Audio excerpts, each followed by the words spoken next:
Parliament has risen for the last sitting day. The Barnett government days are over in Parliament.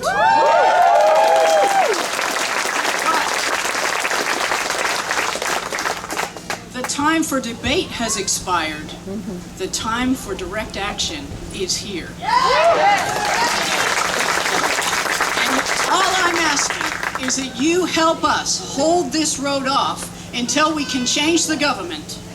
And on March 11th, we make absolutely sure that any new government does not continue to build this road. The way you can do that, in my view, is to vote green.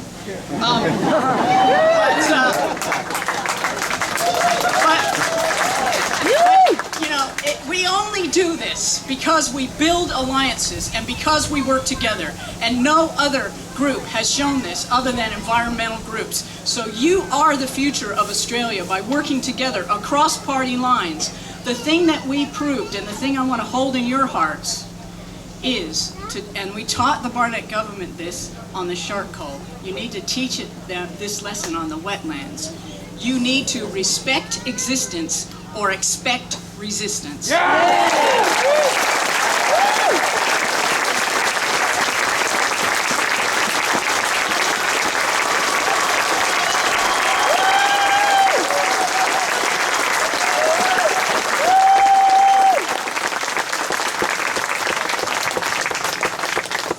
Thank you so much, Lynn. Your support, as always, has been staunch, and we respect you for that. Now, this is Peter Tinley. He's the local member for Willagee.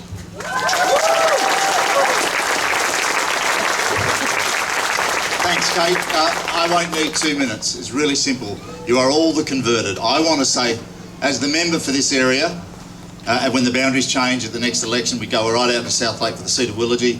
It's a great privilege to be able to be a representative of the people that will be affected by this road, and a great responsibility. But it also is a significant responsibility that I take right to my heart, that I am the institutional representative of the wetlands in the Parliament of Western Australia. And on behalf of you all, I am the representative for all the concerns. The environmental argument against this road is its own logic. Taking out 97 hectares of what we call the Kings Park of the South is in itself just abhorrent. Yes! Yes! But I also represent the communities of Coolbellup, Bibra Lake, North Lake, South Lake, Hamilton Hill, Hilton, and all right through to Willagee, through the Leach Highway, and they are scared. They are frightened. They have never before had such a threat to their home environment as we've got with this road to nowhere. We must represent those who don't understand. The people in the northern suburbs of this city don't understand what's about to be lost if this road goes through. We are the last line. As Josh said, this is a day by day, house by house, street by street, endangered species by endangered species, square metre by square metre fight. Yes! It is nothing less now than the resistance of the community that will save this road.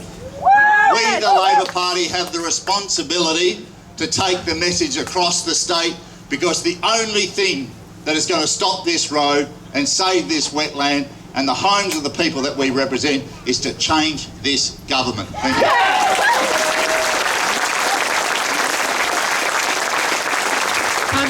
I'd like to thank you so much, Peter. It's a good message.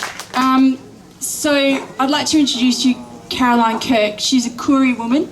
She's been up at the Beeliar Protectors Camp, and she's got a few words to say about connection and their concern for the animals inside the fence.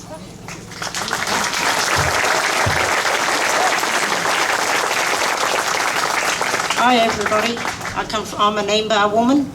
I come from Gundabooka Mountain, just outside of Bourke, in between Bourke and Cobar, New South Wales. I've lived over here for 22 years. I lived in Coolbellup up until about 14 years ago, and they moved me out to Success. I've been down at the camp on North Lake Road. It is beautiful down there. People have been connected. I'm sleeping tonight.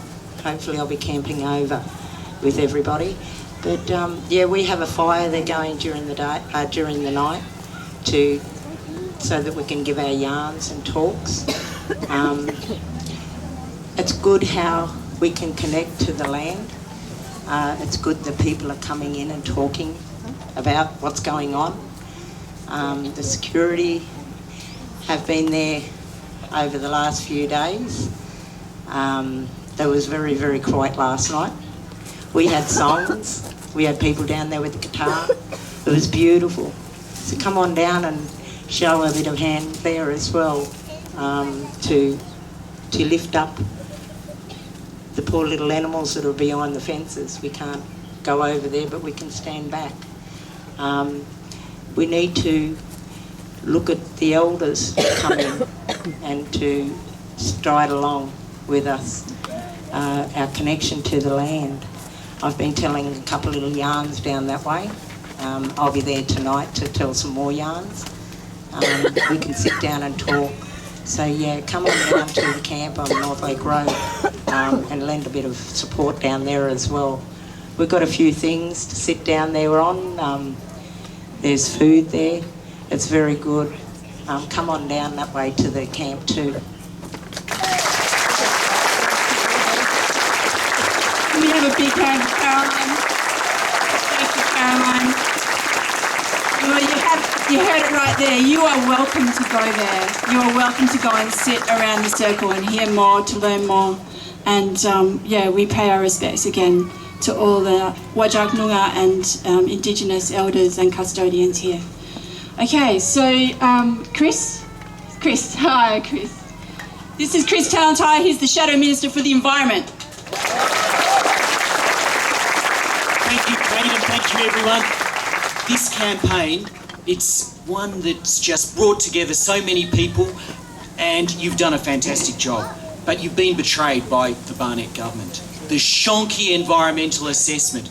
And it just seems that every day goes by and yet there's another revelation about some species that was overlooked, a management plan that ignored an important species. Shonky environmental assessment, that's not what Western Australia deserves. We deserve the very best, the highest quality.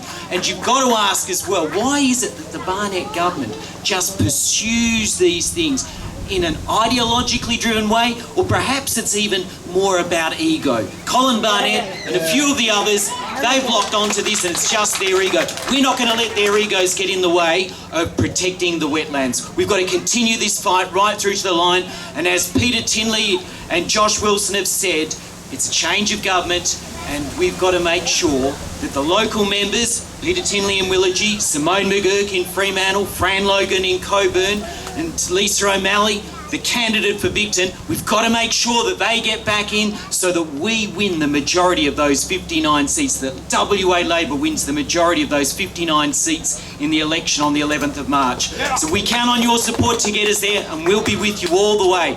Thank you, everyone.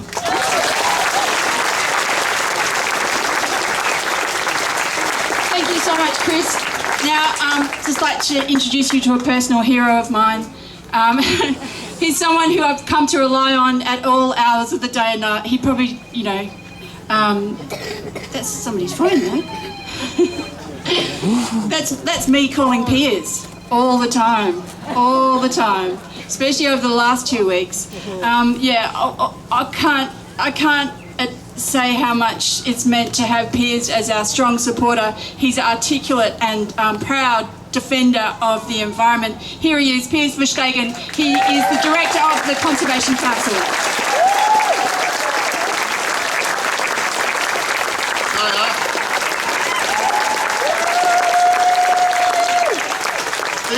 This is what it looks like when a creative, united and determined community comes together to protect what we value.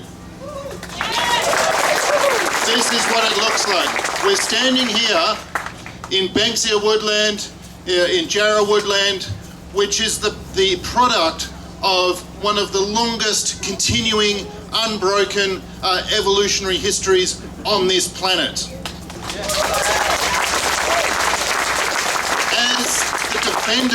As the defenders of this ecosystem, we need to learn from it, and we are learning from it. The things that kept this ecosystem evolving for all that time and healthy for all that time: resilience, diversity, complexity, the relationships between the soil, the plants, the animals, the groundwater, the wetlands, and of course the people that have protected and looked after this area for tens of thousands of years.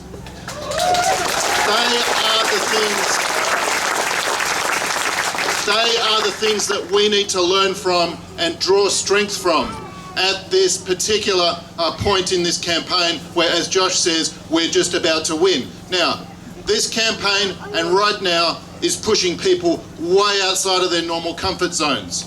It's that resilience that we need to show as a community. I know there's been people in the last few days since this horrific announcement that have been making calls to people they haven't spoken to for years in places that they know they have connections with that can help the campaign.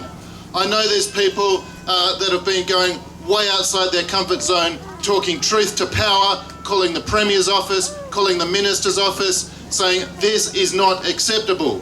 I know there's people that have been going outside of their comfort zones, coming down to the wetlands. Can we please make some noise for those wonderful people who have...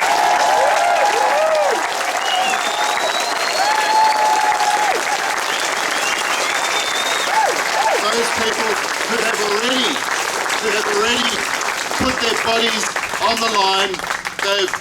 Some people have been arrested, they've had move-on notices. Those people who have had confidence and power in their local community to make a stand, thank you. And can we make some noise for our Aboriginal custodians that are standing with us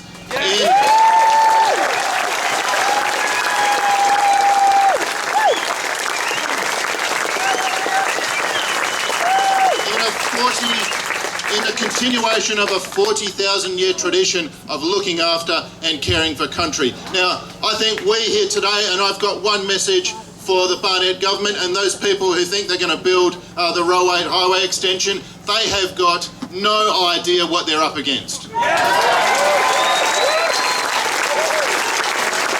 for coming down, and please bring your friends. We only need to build numbers now and build support for the campaign. Thanks very much.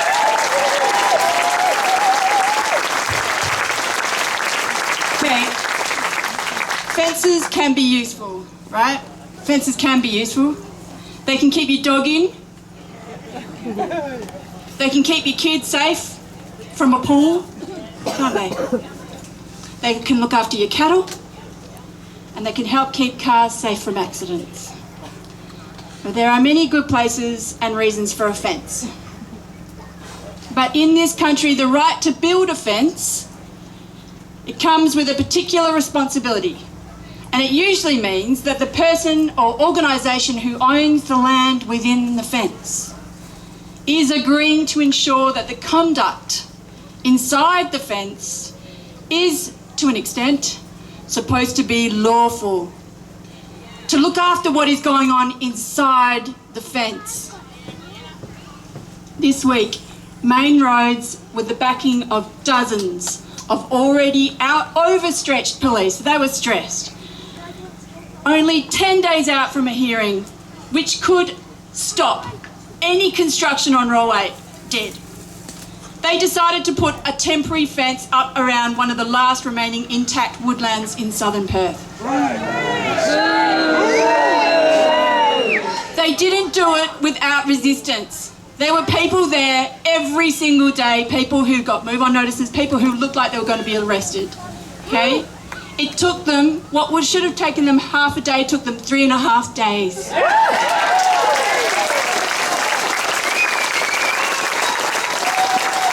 Before they put up this fence, they did not consult with anybody in the local area. They did not. The only consultation that was conducted about this was 5 years ago, 5 years ago, when the residents did not have a meaningful choice to say whether they wanted this road or not. Their input 5 years ago was restricted to suggestions about what it could look like, about the artwork, where the entries on and off the ramps would go. That's what they consulted about. 48 hours ago, 2 days ago, they began to trap animals inside that fence. Reptiles, bandicoots, and possibly birds. They are doing this so when they think they are finished taking all of the creatures out of the woodland, they can begin to bulldoze and destroy everything that is left, that is truly beautiful inside this fence. All the orchids, all the remaining bandicoots, all of the animals that they don't have on their lists. Animals like the tiny peacock spiders, the skinks and the other animals which hide when humans like us come by. They want to bulldoze trees like the blackbutt, the beautiful and rare woody pear, the majestic marri, the chewit and the grass trees, taking away all the homes for the animals and the birds like the tawny frog